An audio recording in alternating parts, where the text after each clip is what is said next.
Lakshan, Ahmad Syarul Ramadhani, Al-Gawi Fakih Taufik, Rizky Maulana. Kami akan mempresentasikan tentang ekonomi sumber daya hayati. Materi hari ini: 1. Pengertian sumber daya hayati. 2. Jenis-jenis sumber daya hayati.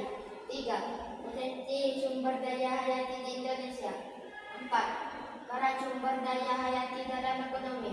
5. Peluang bisnis dari sumber daya hayati. 6. Masa depan ekonomi sumber daya hayati. Pengertian sumber daya hayati.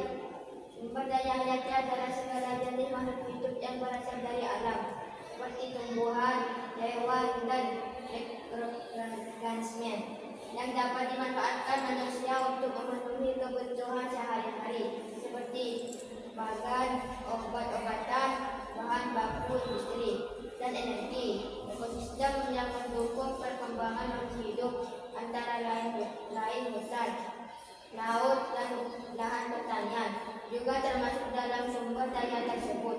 Pemanfaatan sumber daya hayati secara berkelanjutan tanpa merusak keseimbangan lingkungan, memerlukan pengelolaan yang bijaksana dan berkelanjutan.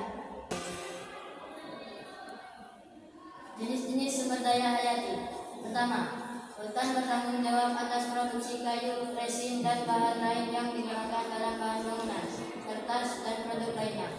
2. Sumber daya perikanan yang dibudidayakan seperti ikan nila, lele, dan udang dalam tambak atau kolam untuk kebutuhan makan. 3. Tumbuhan yang hanya tumbuh di wilayah tertentu seperti sagu, pisang, dan ubi yang menjadi sumber makanan utama di berbagai daerah. Potensi sumber daya hayati di Indonesia. Kekayaan alam Indonesia yang meliputi hutan tropis, lautan luas, serta keanekaragaman flora dan fauna yang tinggi menjadikannya lokasi yang sangat baik untuk potensi sumber daya hayati.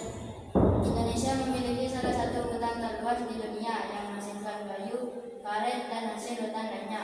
Sumber daya laut Indonesia yang meliputi ikan, terumbu karang, dan biota laut menjadikan negara ini salah satu produsen hasil laut terpenting di sektor perikanan. Peran sumber daya hayati dalam ekonomi. 1. Sumber daya baku industri. Sumber daya hayati seperti tanaman pangan dan hewan ternak menyediakan bahan pangan utama yang menopang kebutuhan gizi masyarakat. 2. Penciptaan lapangan kerja. Sumber daya hayati menciptakan jutaan lapangan kerja di sektor-sektor seperti pertanian, perikanan, kehutanan, dan industri pengolahan. 3. Penyediaan produk ekspor kayu, karet, minyak, kelapa sawit, dan serat alami dari hutan dan perkebunan menjadi bahan baku penting bagi industri manufaktur, tekstil, dan farmasi. Peluang bisnis dari sumber daya hayati. 1. Pembuatan pupuk dan kompos organik. 2. Industri perikanan budidaya. 3. Produk herbal dan obat tradisional. Masa depan ekonomi sumber daya hayati. Masa depan ekonomi sumber daya hayati memiliki potensi besar jika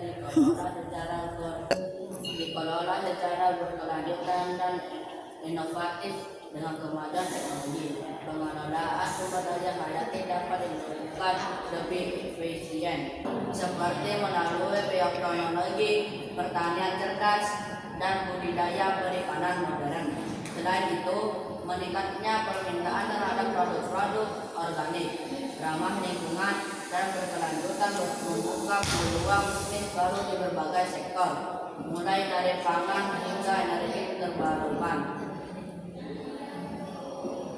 Kesimpulan presentasi, ringkasnya, perekonomian sangat terbantu oleh sumber daya hayati, khususnya bagi negara-negara seperti Indonesia yang memiliki keanekaragaman hayati yang kaya. Peluang usaha melimpah di sektor pertanian, perikanan, kehutanan, dan produk-produk yang berasal dari sektor sumber daya hayati untuk menjaga keseimbangan ekosistem dan manfaat ekonomi bagi generasi mendatang. Pengelolaan yang berkelanjutan dan bertanggung jawab sangatlah penting.